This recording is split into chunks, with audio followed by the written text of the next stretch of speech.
Bonjour, c'est Gilles sur boursicoté.com. Voici l'analyse technique Forex et matières premières pour cette journée du jeudi 23 octobre 2014. Nous commençons cette analyse par la paire de devises euro-dollar, donc suite à l'échec ici de franchissement de cette zone des 1,2834. On revient ici sur la zone des 1,2645 et on commence à l'attaquer. Donc là, on est effectivement sur une phase de neutralisation de la tendance. Donc on ne parle plus de rebond technique désormais à partir de ce point bas ici des 1,25. Nous avons donc ici une forte baisse. On est revenu ici chercher un point haut. On n'a pas réussi à repasser au-delà de cette zone des 1,2834 qui est identifiée depuis maintenant assez longtemps comme une zone de retour, enfin comme une zone horizontale majeure du point de vue des supports résistance. Suite à ces multiples tests, on redescend ici. On valide bien ici le report d'amplitude, donc entre cette zone ici d'un 27,26 à 28,34, on a à peu près 100 pips. Voilà, on est venu ici sur les 1,26,20, donc on a bien ici le report d'amplitude qui nous donne l'objectif qui était ici sur le retracement de Fibonacci. On revient sur cette zone, on se stabilise d'un point de vue très court terme, mais la zone ici ayant été attaquée, il y aurait semble-t-il un retour à prévoir sur cette zone ici des 1,25. Alors d'un point de vue plus global, ça nous place dans une continuité baissière. On était ici dans une forte tendance baissière. On rebondit très peu, puisque le retracement de Fibonacci, qui a d'ailleurs disparu. Donc ce retracement de Fibonacci qui est pris donc sur la dynamique directe nous indique qu'on est venu ici valider qu'un retracement à 38,2% de Fibonacci. Le fait que l'on reparte ici à la baisse après ce retracement indique que la tendance baissière ici est une tendance plutôt dynamique, puisqu'elle n'a été que très peu retracée. Donc si cette zone ici d'un 26,45 devait être cassée d'une manière assez dynamique à la baisse, eh bien on aurait donc un objectif qui se mettrait en place avec donc un premier objectif à 1,2373 et donc une poursuite du mouvement baissier. Alors on peut même tracer les extensions de Fibonacci donc sur la phase de retracement. Une fois tracé ici ces retracements de Fibonacci, on a une zone à 1,2262 qui est donc le prochain objectif dans le cas d'une rupture directe de cette zone ici des 1,25.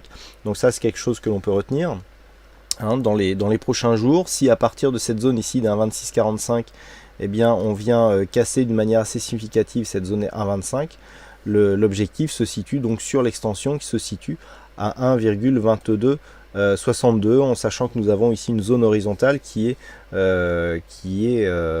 sur les 1,2261. Donc ça sera intéressant de surveiller cette configuration. Donc en attendant d'un point de vue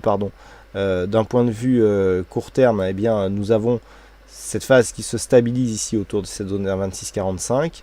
Si les cours remontaient ici en direction des 1,2836, on aurait une neutralisation de la phase ici, de la phase moyen terme et aussi de la phase court terme, c'est-à-dire qu'en fait on aurait ici la fin d'une phase de baisse, petit rebond technique qui ensuite se stabilise, mais après si on avait cette configuration, ça pourrait partir un peu dans les deux sens, puisque là on serait vraiment dans une neutralisation du mouvement, on ne serait plus soumis à une dynamique directe.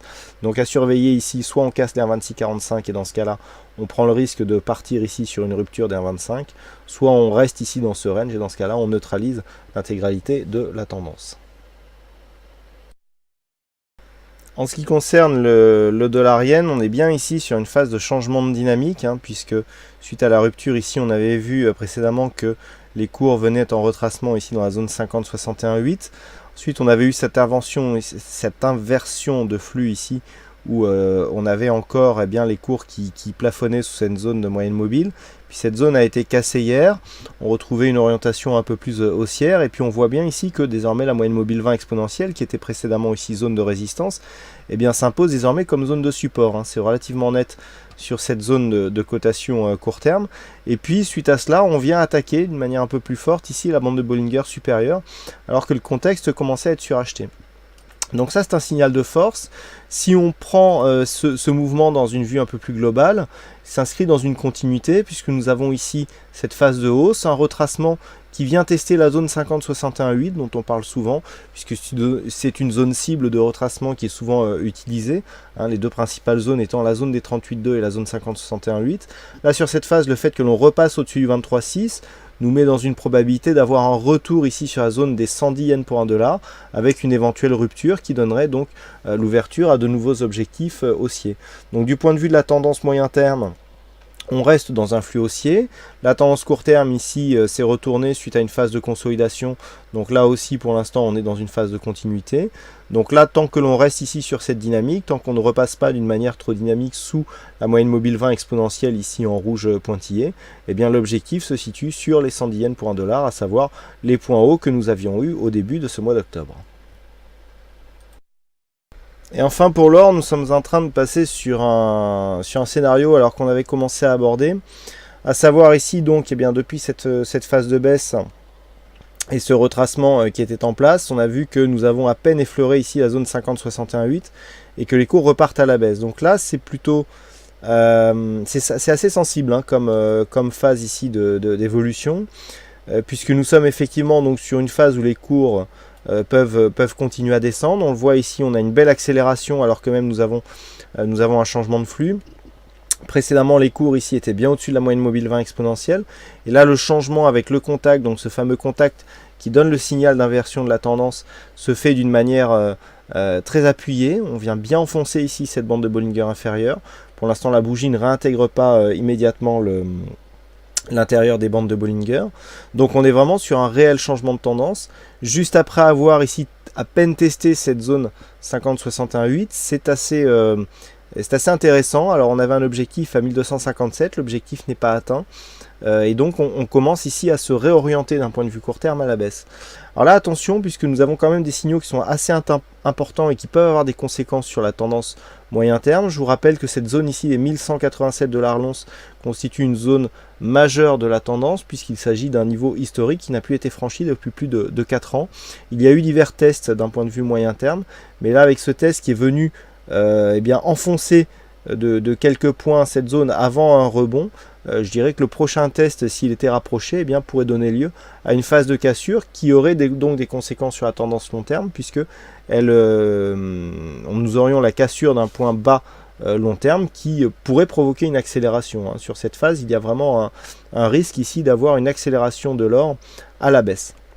Du point de vue de la configuration technique, nous sommes survendus, stochastique et RSI, donc tous les deux sont en zone de survente. On a une bonne amplitude du point de vue du MACD. Alors on sait que l'or est beaucoup plus direct que certains autres sous-jacents dans ses déplacements. Le fait d'avoir une attaque ici assez forte laisse à penser qu'il devrait y avoir une poursuite à ce mouvement, au moins jusque cette zone ici des 1208 $ l'once. Hein. Donc là, a priori, on peut avoir un petit rebond technique. Mais dans un premier temps, on a deux zones d'objectifs. Cette zone ici des 1216 qui correspond à un ancien retracement de Fibonacci. Et cette zone ici des 1208 $ l'once. Invalidation de ce mouvement si, après un autre retournement, on arrivait à repasser au-delà de ce plus haut à 1255 $ l'once. Voilà donc ce que nous pouvons dire sur cette analyse technique Forex et matières premières. Il ne me reste plus qu'à vous souhaiter à toutes et à tous une bonne soirée, bonne chance au prochain trade. Et on se retrouve donc dès demain pour d'autres analyses techniques sur le site boursicoté.com. Bonne soirée à tous.